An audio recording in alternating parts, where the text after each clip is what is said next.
In today's episode, I have a fantastic conversation with Manjeet Garcha.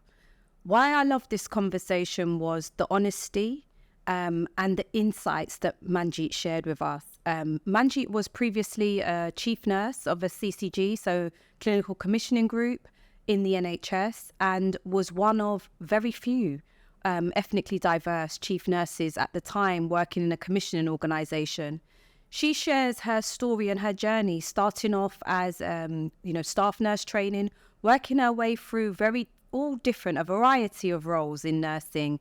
She talks to us about how she made decisions about where and how she wanted to progress, and ultimately that ultimate goal of becoming a chief nurse that was there for her, and what she did to navigate her way into that role when, as she said, there were no role models around her who looked like her to support or guide or give her that internal inspiration to get there. Manjeet then walked away from that career, and she talks from the heart about what it meant to her when she secured that role in her hometown. But she walked away from all of that and has started her career again by setting up her own business. And she talks to us about why, and ultimately why that has given her, is helping her. Let me use that language, is helping her to fulfill her desire to give back to as many people as she can on a global scale. I really enjoyed this conversation, but as I said to Manjeet, there were so many gems in there. I speak so much in Bravery in the Boardroom about these online mentoring conversations. This really was a mentoring conversation about how to navigate your career, and as Manjeet says so simply, how to own it. Manjeet, hello. Oh my gosh, I've been waiting for so long to get you on Bravery in the Boardroom. I feel like we spoke quite a while ago, but it's fantastic to have you here today. You're very welcome. Thank you. It's very good to be here. Thank you for inviting me, and Happy New Year. Yes, same to you, depending on when people are listening to this, right? So before we kick off, I know there are so many avenues that I want us to unpack today. We spoke about some of those when we had our pre-episode chat, but it'd be really good for our audience to know a little bit about you and your current role. Okay, so I'm Manjeet Garcha. I'm a nurse and midwife by background. I was born in England to parents that came from India in the 1950s, early 60s. And so I've been through my nursing career from 1984 till now, really. And I was really lucky in the sense that I was able to progress up to chief nurse level and I retired at that stage. And then I've had the opportunity to set up my little business, which is a startup, which I've done recently. But my nursing career was long. It was very interesting. It was very varied, and it covered community, it covered primary care, covered midwifery, all the way to strategic health authorities and quality safety. Did basically what I think most nurses will do in their career, but I was lucky to be able to achieve the status of chief nurse before I retired. Thank you. And there's so many different elements to what you just explained that I'd like to unpack. And before we go any further, I think I want to call out as well, many a time when we have Bravery in the Boardroom webinars and we're speaking with aspiring senior leaders, it comes up so many times about what is it I need? What is it I need in my locker to be able to progress? What are those insights that you can give me before stepping into senior leadership? And I think one of the things I know from yourself is about that spread, that breadth of nursing experience that you've had and the different NHS organisations you've worked for as well. So I want to understand a bit more about that as we speak. But before we go any further, we're all about leadership, as you know. How would you describe your leadership style in 3 words? My leadership, I'd like to think that I'm credible. I'd like to think that people trust me. And those are very important for me because I think before I move into doing any work with anybody, being able to influence or change, I need for them to look in my eye and see that they can trust me. And that for me has been always very important. And vice versa. I need to be able to trust them too. I've built up an air of resilience, and I think that's through the experiences that you have during your lifetime. So I'd like to think that my leadership is resilient. I'd also say that my leadership style is open in the sense that I'm not stuck in any particular way. I meet people halfway and we go with the flow. And if my particular, style is not good, then I'll adapt. But obviously, it's always to be able to meet the needs of whatever we're wanting to do. So as long as we can achieve the outcome, it doesn't really matter to me how we get there. Okay. Thank you very much. So for me, I'd like to know more about your career journey. And I'm going to ask, let's start with the challenges, because I know in making your way into that role as chief nurse, and then, as you say, from retirement, moving into becoming a business owner, it'd be really good to hear about the early part of your career and how that moved for you and what challenges you experienced there. Yeah, so I think my very first challenge was even before I went into nursing. So this was a personal, cultural challenge of trying to persuade my family to allow me to go into nursing. And some people listening might be thinking, why did you need your parents to allow you to go into nursing? Well, in my culture, that's what was expected, and that's what I could do. And I knew that if I had the blessing of my parents or my future in-laws, I would be able to pursue a career in nursing. And that's exactly what happened. My father wasn't too happy about me going into nursing whilst I was still unmarried. And luckily, going through the arranged marriage process, I was able to find a suitable partner that didn't have an issue with me. So really, at the age of 16, 17, I think I started to find that was my biggest challenge. Once I started my nursing training, the next challenge for me was that, and I don't know what the agenda was, although, there's some schools of thought around it, but a group of us were pushed into doing the enrolled nurse training instead of the staff nurse training, which we thought we were being interviewed for. And didn't really know the main difference between the two until about 6 weeks into the training. And then it took me 6 years from that day onwards to actually convert to staff nurse. I think that was my biggest challenge. So I did 2 years of my training trying to work out, okay, so what is it that I'm doing as an enrolled nurse, which is different to what staff nurses are doing? And I made up my mind very, very early that actually was my goal. So I spent 2 years of my training trying to learn everything that staff nurses were doing.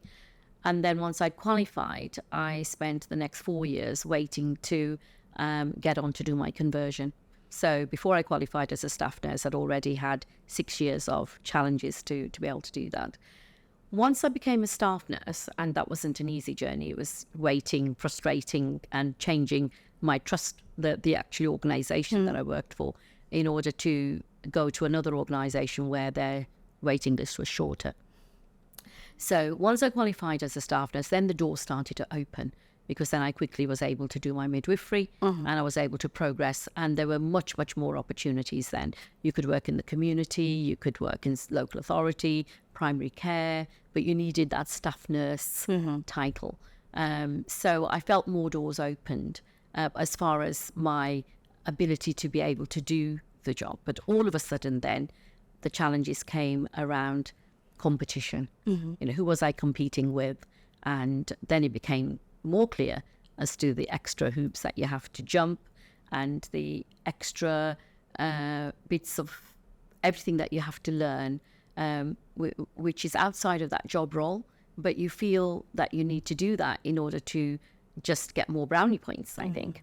And I was just explaining to someone earlier that, I probably spent years of my life, if you counted all the total number of hours, where I've taken time out away from my family, my children, to go and do curricular activities that sat outside of my work altogether, but I knew were going to be valuable in giving me those extra pieces of experience. So I was in my mind was trying to put this jigsaw together. So I wanted to go and see what practice nurses did. I wanted to see what social service nurses did. I wanted to see what people were doing, not just locally, but regionally, nationally, internationally. And so when I qualified as a midwife, I got to the point where I was thinking, what do midwives do elsewhere? And that took me on a journey to go to Canada and work as a midwife there for 2 years, which was amazing. Loved it. But came back home, and then more challenges to get back in. So midwifery doors were shut to me at that time, unless I took a drop down in the grades, etc. So I decided that I was just going to go into general nursing again, and took my first ward manager role.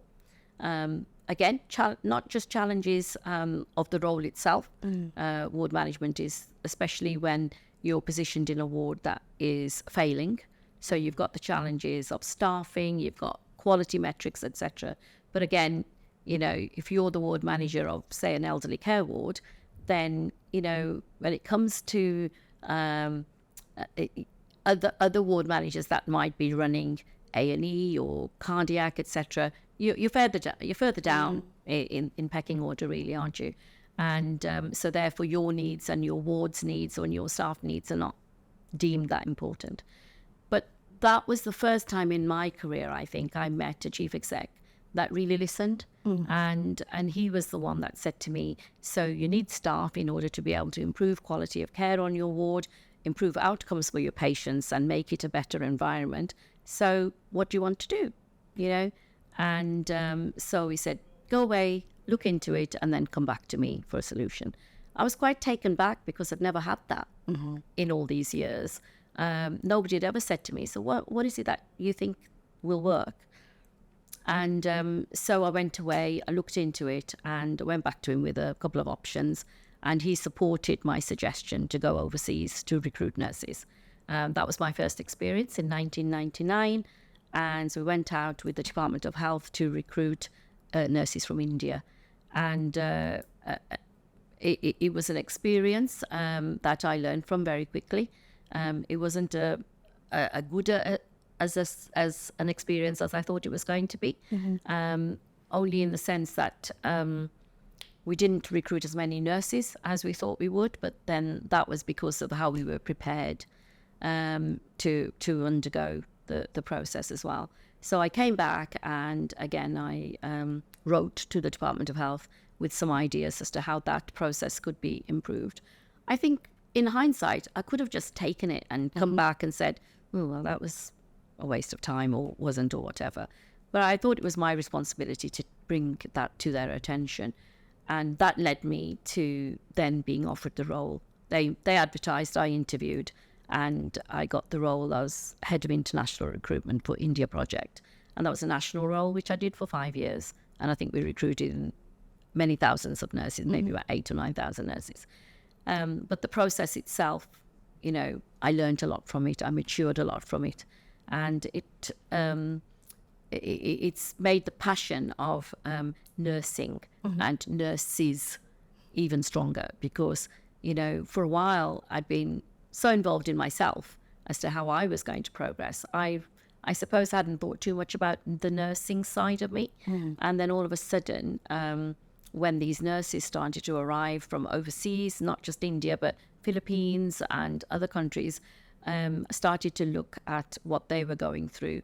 And having had the experience of working as an immigrant nurse myself in Canada, I really understood, their pains and their frustrations. Some of them worked as very senior nurses and now had come to work at basic level. So, and no credit was ever given to that part of them.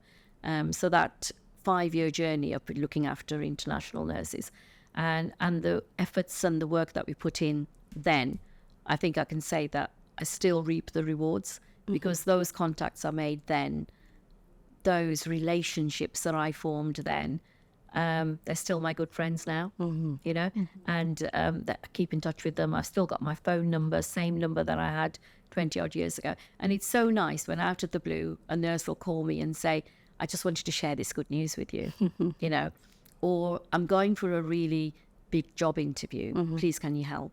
And that has been lovely. So I haven't been an official mentor. I've been a very informal, but it's lovely that there's a handful of them now working at senior level, which is great, for me.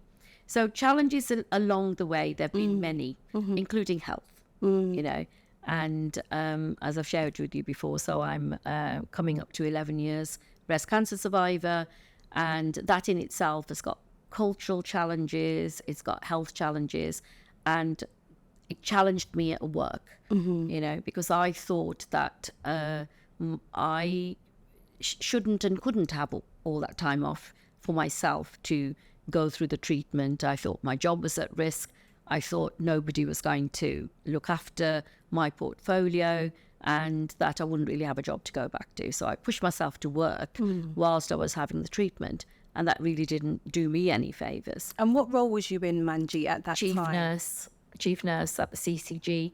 I hadn't been in the role very long when I got diagnosed. And, having that year out when you're just going into a new organisation, new role, the CCGs had just been authorised. There was a lot to do. Everybody was a little bit uncertain as to what was going on. But anyway, my accountable officer was very kind. We had a good conversation and she made me have some time off. It sort of brought it home to me that I'm going to have to fight for this if I want it enough. And I did want it enough. And I guess that's when I really had to dig deep and find that courage to sit in a boardroom, and really show who I was so that they were able to then respect me and know my worth. I knew my worth. I needed but the board to know my worth. And so again, more challenges because I had to make sure that I was really, really, really well over prepared to go into any meeting. I'd read the papers over and over and over again. I met with people outside of the meetings to make sure that I understood. It's all about allyship, isn't it? So you meet with people outside of the meeting. You want to discuss their paper. You want to discuss what issues you've got. And you really get to know around the table who you're going to be able to rely on. And that was really important. And there was just a handful of people that really understood. There were some people that I knew I wouldn't be able to rely on, other people that I knew that I could, and vice versa. It was nice to build those relationships. But those next 3 or 4 years in settling into that role, yes. So it was challenging in the sense that I felt that I had to go back in order to go forward. It really knocks your confidence. The not just the illness, but being away that long. That continuation isn't there. The consistency isn't there. And for anybody that's gone through the treatment, I really have to say that, people talk about fuzzy brain, chemo brain. It really does exist. It really does. Because you wake up one day and you can't remember the most basic and you think, why don't I know this? This is what I've been doing. This is my basic bread and butter. Why don't I know this? And so you really, really, really do have to dig deep to get that courage to be able to move forward. And I was glad I did it. I, lost friends along the way. You do when you come through a situation where you personally are affected, because then you know who your real friends are. So I lost people along the way, but then you make new friends, right? People that share that same interest, or they might have had the same experience as yourself, or it might be some complete stranger that you've never met before, but you're able to relate to in some way or another. You mentioned when you first mentioned about your breast cancer diagnosis and when it happened, you also mentioned about culture.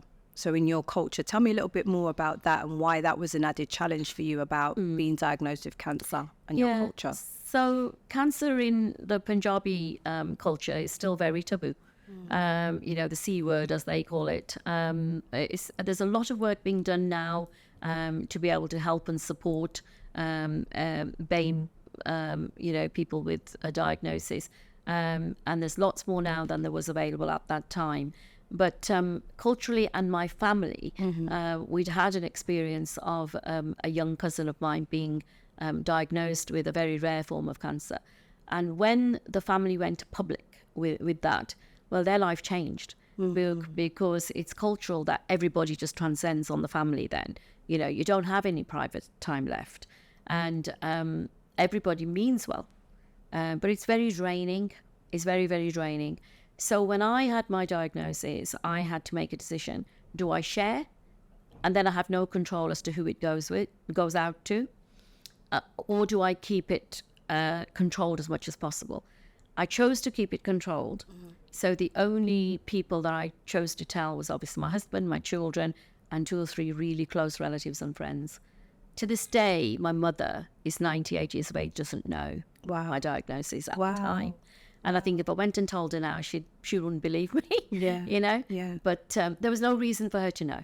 And we've had different arguments with different people to say, oh, but your mom, you didn't tell your mom. And I strongly believe to this day that there was no reason for my mom to know and go through that agony and the pain of, oh, my daughter has got breast cancer. My mom would to some degree blame herself, you know, and I didn't want her to feel that she was responsible for anything. I didn't want to cause her any undue stress, so I chose not to tell her. And my husband's mom, who lived with us at the time, she didn't know either. And so, you know, there was lots of people that I didn't tell, but I don't regret it. I think that made me an even stronger person.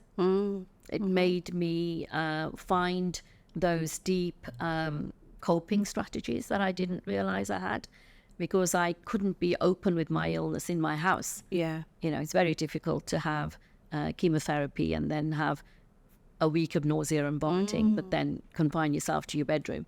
And, you know, living with my husband's mom at the time she was living with us. But, you know, you just build those strategies, and I became stronger in that. So the culture plays a big part, I think. I have since become more involved in the local breast care support groups because I wanted to be able to help those women in a similar position as me that felt that they weren't strong enough to cope or didn't have anybody to talk to. And, you know, and that's been very, very useful in my local town to not just BAME women, but to all young and old, because your language, your ability to be able to understand what this really means, to be able to understand what your options are, because professionals still, and I'm one of them, we do tend to reel off a whole lot of acronyms, and we talk about surgical procedures like everybody knows what it is, you know, and what you're describing there, really that the almost the car crash, isn't it, of I've stepped into, so the journey, let's go all the way back. So the extra 4 years that you had, I see why you use resilience when you described your leadership style, but the extra 4 years you had in your training, you know, and having the determination to do that, then navigating your career and actually pushing on. And I do wonder what piqued your curiosity, because when you said I wanted to understand about all the different parts, the different roles, there was something in me that you said, I heard you say it, that there was something in me that told me I needed to be prepared and I needed to understand more. And then hearing how that led to your opportunity in Canada. And then, gosh, it's 25 years. So 25 years ago, you got that first head of international recruitment role. And how prominent, for anyone working in healthcare at the moment, international recruitment is more prominent than ever before, isn't it? Not just because it's always happened, but really organisations taking that responsibility now, and there needs to be more of it. And it will come to that in a moment, about not just bringing nurses over and doctors over and just leaving them to their own devices, when, as you said, you have empathy for that because you experienced it, even going to Canada where there wasn't a language barrier, but there were other barriers that impacted on that. And then we're hearing, and I'm going to unpick it a bit more with you, but we heard about you stepping into the director role, chief nurse role, but at that same time then having your cancer diagnosis and making a really brave decision to hold that private, and why you held that private, and wanting to protect, if that's the way I could describe it, wanting to protect your mum and your mother-in-law from that worry. Massively brave decision. So if I flip the script, because you mentioned in there what you were sharing about, you said when you had a chief exec who asked you, what do you want to do? And you mentioned your accountable officer when you was at the CCG being kind. What else would you want to tell us about the support, or what things helped you? What things have helped you on your journey so far? So a handful of people that really listened and wanted to know. You know, that is the biggest thing, because when you first encounter somebody, you can tell straight away whether they're really interested or not. You know, but if they've got a couple of minutes to sit down and have a coffee, or, you know, and just say, right, tell me what matters, you know, and that's something that I've put 2 and 2 together recently, is we spend all our life saying, well, what's the matter with you then? You know, but if we flip that to, what matters to you. And in my lifetime, I think, especially as far as my career is concerned, only a handful of people really said what matters to you, you know. And once that was valued, I think that was really something that helped to move things forward. I think apart from those handful of people that really helped, and the, you know, they are the people that I looked up to, and they were my role models in the whole of my career, and even still now. I respect them, you know, I follow them, I'm still in touch with them, and it's lovely. But other things that have helped me that I've been able to engineer on my own, I think is that professional curiosity. It is that I've never taken for granted that somebody's going to just offer it to me. I've had to own it, you know, and that's something that's really important to me. And I think I'd like to bring that message forward to people, is that if you aspire to do something or be somebody, unless you own it, unless you know where it's going to go or how you're going to get there, I'm afraid nobody's going to just come and offer it on a plate for you. You have to do the background. You have to invest in it. You have to probably do those extra hours like I did. I felt doing those extra bits of curriculum, as I call it, extra curriculum activities, like being a governor on a school board, for instance. Nothing to do with nursing. But it gave me a different perception. It gave me a different understanding. That gave me the confidence to know, to be able to, how to talk to different people from different walks of life, just to understand their world. And in a way to be able to understand my own children's world, because they were at school. So I think you need to, I learned that I needed to invest that. And then also in other activities which are not paid. And you know that, do you do that, or do you spend that time with your family, or do you go and find an extra job that's going to pay? But what helped me was to be able to just have in my mind that my end goal was, as a nurse, we all aspire to be a chief nurse. And I did. And maybe not everybody does nowadays, but because I have spoken to a lot of people and I've said, well, you know, what's your next plan? And in fact, some of them don't want to be chief nurses now. And but mine was. But I also thought that I couldn't be, because there weren't many chief nurses that looked like me, you know? And I was like, well, I haven't seen one that looks like me. So is it something that I will be able to achieve? And I think having these different experiences made me think, well, I think like them. I can talk like them. I can't look like them. But I think we've got lots of things in common. So if I can overlook this, well, do I look like them? Then I'm there. And my opportunity that I sort of had to engineer at the Strategic Health Authority, I had to take a sideways move. And I think that's probably something that I'm quite lucky I've been able to do in my career, is sort of just look forward and think, right, I'm in this role now. A couple of years' time, I'd like to do something a bit different. How do I get there? And then being able to set my sights on getting there. I've done a lot of shadowing. I've taken a lot of secondment type of opportunities. I've gone into meetings and done things that are outside of the realm of my job description, and people have sometimes wondered, well, what's she doing here? You know, like, you know.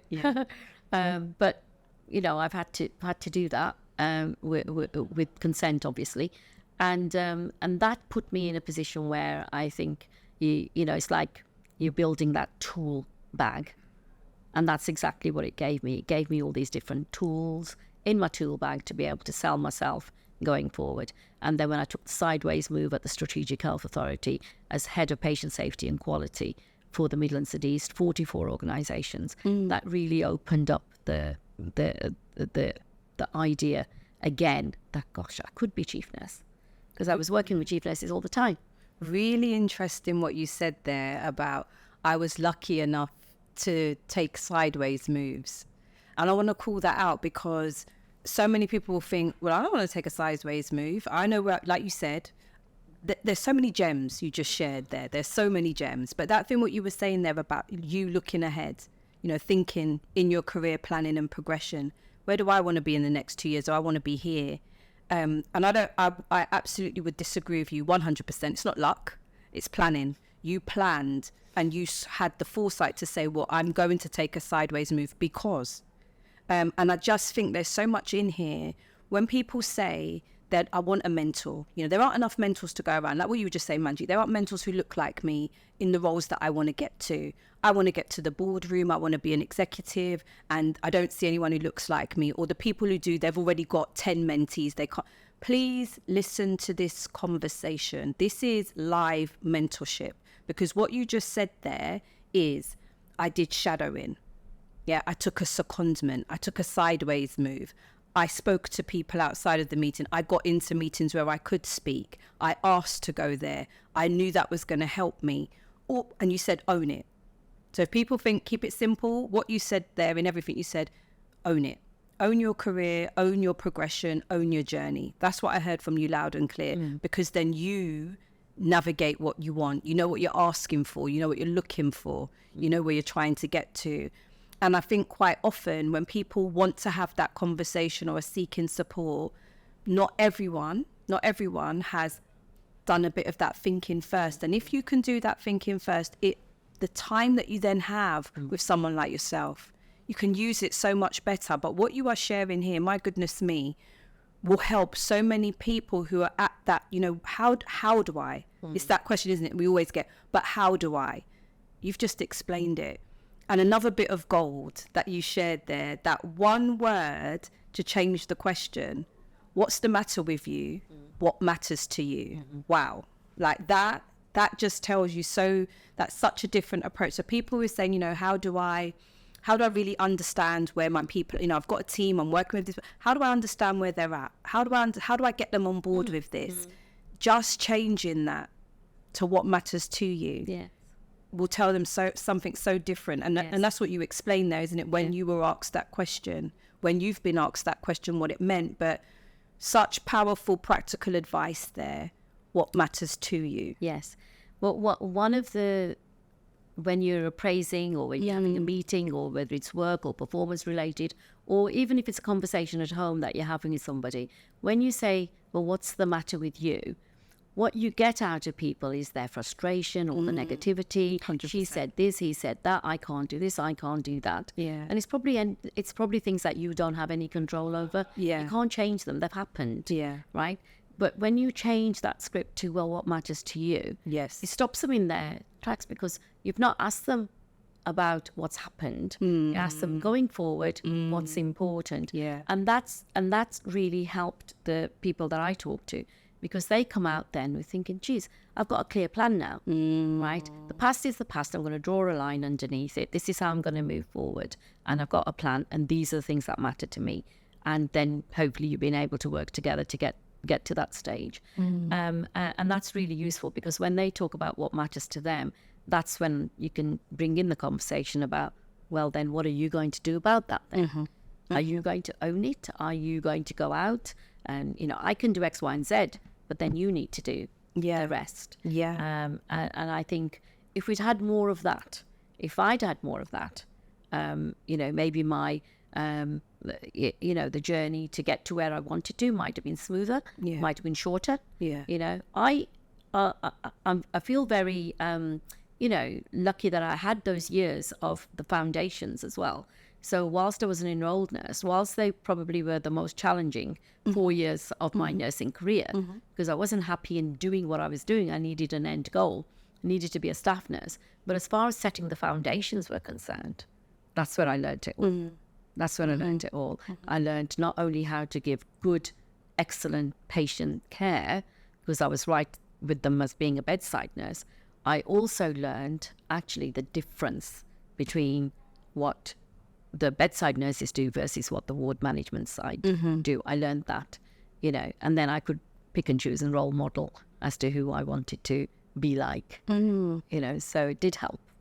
So let's come to what we shared when you said, okay, but when I decided that you wanted to be a chief nurse, that was your aspiration. But as you said, you were looking around and there were very few, if not none, you know, around you locally that were. So no ethnically diverse chief nurses, and very few, very small handful nationwide. Yeah. So there was nobody see, to role model who look like No. you. We've seen some of that move forward. Some of it feels like one step forward, one step back. We've heard from you. You retired. I don't believe there was succession planning and that you were replaced with someone else who was underrepresented. What would you want to see now? So in terms of all your years of experience in healthcare, what's the key priority, do you think, for increasing diversity at senior level? What would you see as the key priority there? Well, there's never going to be enough raising awareness. You know, there's never going to be enough. We've done years and years and years of raising awareness, and I think we're a long way from where we were. You know, so but we've still got more to do. So as much awareness raising as possible, but that's not going to be the be all and end all, right? Tagged with that, I think individuals need to really own that they want to be that person. And when you go knocking those doors and when you start banging those and breaking those barriers, people do see you. People will hear you, you know, and then you need to be able to be credible and sit in front of somebody and say, I want to go for that job, right? This is me. Would you support my application? And so when we go and see a NED or a chair to say, oh, you've advertised a job, I'd like to submit an application. This is me. I don't know what you know about me, but this is me. Would you support it? You know, and it's useful to have that information. I don't know how many people do. I have had that conversation with people, and I did in the past, and I still do. When I see something that's interesting enough, I will pick up the phone and I'll arrange to speak to the person that is actually leading on it. That's half your battle. You know, it makes it so much easier when you're sitting at an interview and you've already met and spoken to this person. And the fact that you've got their encouragement to say, yes, I support your application. They're not saying they're going to give you the job. There's a process, but at least they've listened to who you are and they've acknowledged that you're the type of person that they need on the board. I think a preparation, again, you own it, so you need to prepare. What is it that you're able to offer that job? Why should they take you over someone else? And the most important thing is that the person themselves have to own it, right? Because unless they want it bad enough, and that fire in their belly, you know, isn't enough, they're not going to get it. And also for people that are hiring, for them to be able to just understand a little bit more about our cultures, what part it plays in being us. Because I've often thought about me, how have I become me? What is the becoming of me? And if I ever write a book, I think it's called, you know, Becoming Me. And I can't take culture out of it. I cannot take it out. I cannot take culture out of it. So, you know, to raise awareness and to diversify, to have different cultures in your team, it's very rewarding. I think, you know, with what you're saying there, something I've been speaking about a lot. For some people, so the fear of difference is an issue, but there's a message that I really keep calling out, that hiring people who are underrepresented is not lesser.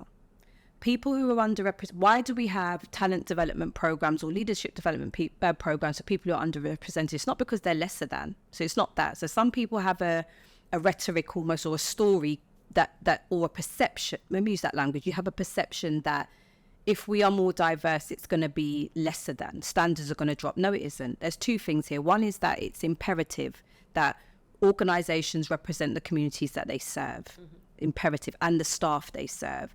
The conversation that we have all the time about, like you said, if you look at the NHS as an example, we see much more diversity, particularly racial diversity, at lower level roles, more junior roles in the organization. We don't see that the same at the top. So when you said I became a chief nurse, hardly anyone looked like me, this is common, and it's still too common. The other thing is about what you said, the power of a diverse boardroom. So one, being representative of who you serve means you can serve people better, but also you perform better. The stats are there. So when you say raising awareness, the stats are there. We've got a brilliant, I'll try and make sure we link it in the show notes. We've got a brilliant clip of Jagtar Singh talking about the power of diverse boardrooms and why. Why is it important? What has it brought to his organisation? Why do boards need to ensure this does not drop off? He says it. And a lot of people know it, but you're right. A lot of people don't. They say, well, why should I have it? here's why you should have it. It improves performance. You represent the communities and staff you serve. You will maintain and sustain diversity in leadership if you have that, and your talent pipeline. But let me come back to what you were saying there about owning it. So you owned it. And as you said, when I became a chief nurse, when I decided that I wanted to be a chief nurse, that I didn't see anyone who looked like me. So you said that you knew you had the capability, you knew you had the understanding, but you didn't see anyone else like it. What gave you the confidence to break the mold? Well, it was I was tunnel visioned enough. I could see that goal. I had convinced myself that I can excel in that role. I would be comfortable, and I had to go for it. So I didn't spend too much time thinking about, well, will I make it? I spent more time in thinking, how do I make it? And so I looked around, didn't find anybody that looked like me, but it didn't matter by then. I just needed to be able to have an opportunity to trial it out. So I approached a local accountable officer of another CCG, and I asked her if I could come and shadow her, and she was very willing. And so I went. I obviously had the consent from my line manager, who was very supportive. And those 3 or 4 months that I spent with that accountable officer, looking at the portfolio of the chief nurse, I think that convinced me even more that actually I can do this. I can do this. But I think I set myself thinking, I want to do this, but I want to do it in my hometown, right? Because these are the people that I live and work amongst. These are people I want to serve. Yes. These are people I want them to be proud of me. Yeah. That, wow, somebody from our town, is representing us in a commissioning organisation. And that was where I felt I could add the most value. And so I went for it. My hometown, advertised the role.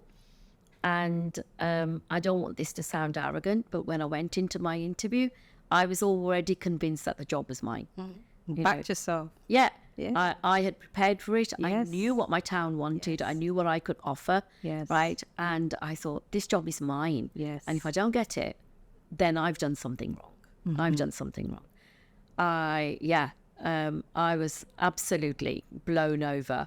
Because even though you might convince yourself, you don't believe it until you get the call. And when I got the call to say the job was mine, I was like, oh my gosh, an enrolled nurse all the way through, after all these years, after all these challenges, after everything that we've been through, I can proudly put my hand up to say I'm the chief nurse. Yes. Of my hometown. Yeah. And that to me was the icing on the cake. And yes. And I loved it. I absolutely loved it. The setback with the health. Okay, but that's life. That's life. And maybe it made me into an even better chief nurse for my town. Because when you are in that position to be able to represent your people, Yes. in your hometown, Yes. you're in a commissioning organisation.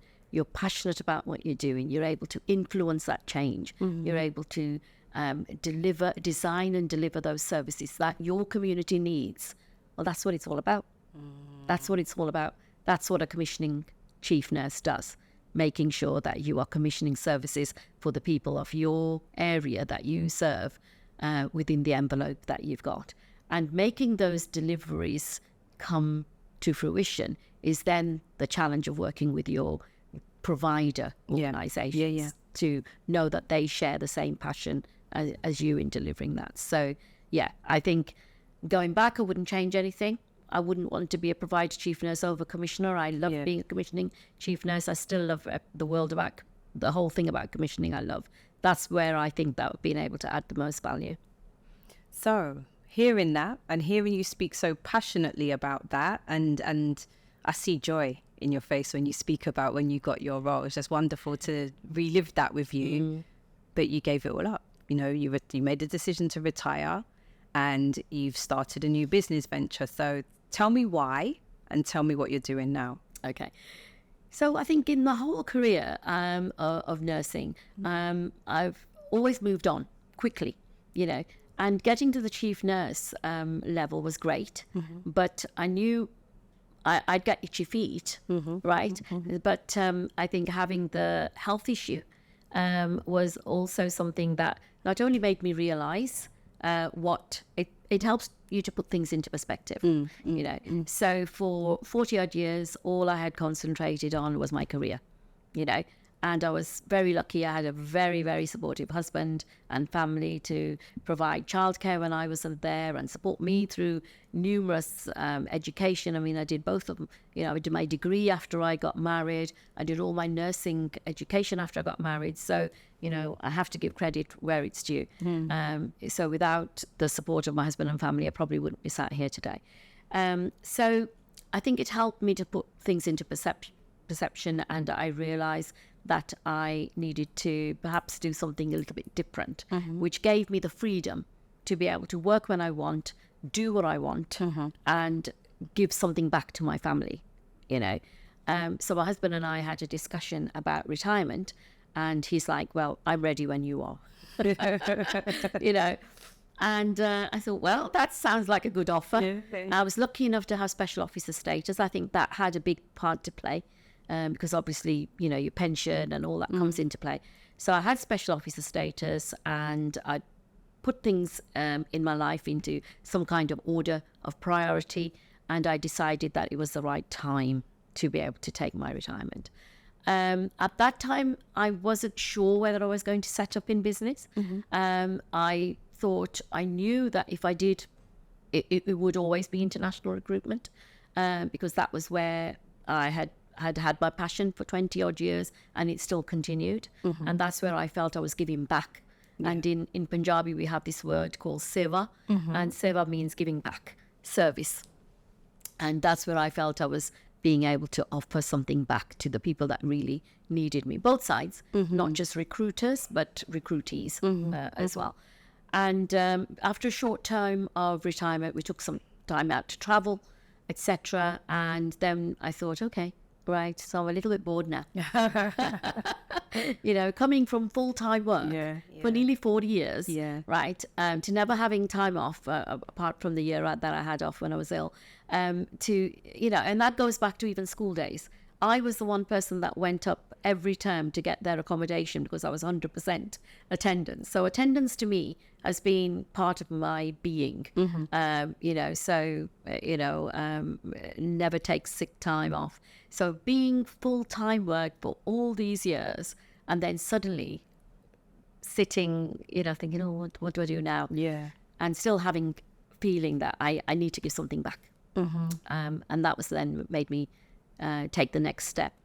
So explain to our listeners, what does MKG Healthcare Solutions offer? Okay, so MKG is my name, Manjeet Garcha, and Healthcare Solutions is every solution that you can think about in healthcare that once requires improvement, you know. And as health solutions, those could be productivity, that could be performance, it could be quality assurance. And having worked and lived through Mid-Staffs and the Francis, inquiry and recommendations, working at strategic health authorities, working at as a chief nurse for CCG, I think we've always looked for solutions to be able to sort out our issues. So the name came quite naturally. And what I wanted to do was not just pigeonhole myself into I'm a recruiter. I wanted to be able for people to benefit from my 40 years of experience. And that's where those years of investment of knowing what primary care do, social services, what they do, what does a midwife do, what do they do locally, what do they do regionally, what do international midwives do, you know, putting all those jigsaws together then made that tool bag of mine even stronger, so that I was able to offer solutions to people. And that's what I've been doing for 5 years. So whether a client wants productivity, transformation, you know, or workforce, or assistance with recruitment, I'm, you know, happy to say that I've been able to help in that field. As of the last year, I think that's probably the next most exciting stage of my venture. We're going a little bit more global. I've really honed back into my experience of being in Canada. So I went to Canada and I touched base with the people that I worked with, the managers that I worked with, and I've been able to, come up with a plan to help and support them because they're going forward with not just with midwifery practice, because for many people know midwifery wasn't legal in Canada for many years. They had labour room nurses, they didn't have midwives as such. So when they recruited a bunch of us midwives from England, they really got to know how we work, and so went back, touched base with them, and spoke about some options, some helping to support professional development of not just midwives but nurses in Canada. I've had links in with North America, other side in the USA as well, just to help and support similar type of innovation in professional practice. Recently involved with opening our office in Abu Dhabi, and that's really helped to be able to bring another angle into it. So recruitment overseas, into overseas, and looking at different parts of the world that we haven't been able to work with before. So I think I'm venturing a little bit out of local work into probably a little bit more global, which is nice from many fields because I'm able to give back even more. So an exciting new chapter. Yeah, very. And if listeners want to find out more about MKG Healthcare Solutions, particularly this last bit, what you've described about your global developments, where can we find out more? Well, LinkedIn is live as usual, for anyone. But we have a website, MKG Healthcare Solutions, and you'll be able to find out all the information and the testimonies from people that we've helped and our services and how to contact us. Brilliant. So we'll make sure we put that in the show notes. So you'll be pleased to know I've got a final question. Question I ask all of our guests, because listening to what you've just shared with us, you've had a power-packed career. It's been busy. And even though you said you retired, business sounds busier than ever now. So how do you maintain balance and look after yourself? It's a really good question. And I'm glad you've asked that because we all get too busy to think about ourselves. I believe in working hard and then I guess playing hard. We love traveling. And I'm lucky enough to take 2 or 3 breaks a year. But aside with that, I think sometimes I'm working and I don't realize I'm working because I'm just enjoy it so much. So my phone could ring and it could be somebody from the other side of the world who just wants to discuss a certain issue, right? But I love talking to people. I'll make it into a social. But then when I put the phone down, I'm thinking, that was an hour. And we were talking work, right? But I didn't find it stressful. I don't find it stressful. I love talking to people. I love socializing. I love to be able to home in to see where I can. But when I talk about my own personal, I think, I do enjoy my days off. I have got better at turning my phone off on my days off. I wish I could do better. I have, as I've mentioned before, a 98-year-old mum, and I go and spend a lot of time with her. And it's really great listening to her and her experiences. And we're trying to build up a family tree now. And so every time I go, I'm trying to delve back into her history and how she grew up and experiences that she had and the challenges. And sometimes she says something and I think, geez, that hasn't changed to this day. That those things, those kind of challenges are still rife today. So we have a long way to go. But I think I've got a well-balanced life now. I've got my grandchildren, I've got my children, I've got my family, and they're the most important thing. But then on the back of that, I still continue to work, but it's work that I love and enjoy. Manjeet, thank you so much. This has been such an I want to say insightful. I don't know if that's the word I want to use. I feel like I want to use incredible, because what I really took away from this is the power of self-belief. You said, it sounds arrogant. No, it didn't. It was the power of self-belief. It was the power of determination. You used the word resilience. But at many different times in your journey, that's come up for you. And just, you've really unpacked in our conversation today how you did it. What helped you along the way, how you overcame challenges, when you had to make courageous decisions. really hitting some crunch points in your career. And just what a beautiful way to end the conversation with you saying, you know, I am working, but I love what I do and I enjoy it. It doesn't feel like work. And the culmination of that, your journey and your determination, where I really heard your determination come out was one, when you spoke about representing your community and the joy you felt of achieving that in your hometown, in the most senior nursing role. But also here, when you're speaking about globally and wanting to help professional development in many countries worldwide and being able to use that avenue to give back and share your experience as well. Like, I just think if you listen to this conversation as an aspiring clinician, you know, as an inspiring someone who wishes to progress in their career, you may or may not be from an underrepresented group, but if you listen to this conversation, you will take something away from it, is what I believe. So thank you so much for your time today. I really appreciate it. Thank you for having me. You're Great. welcome. Thank you.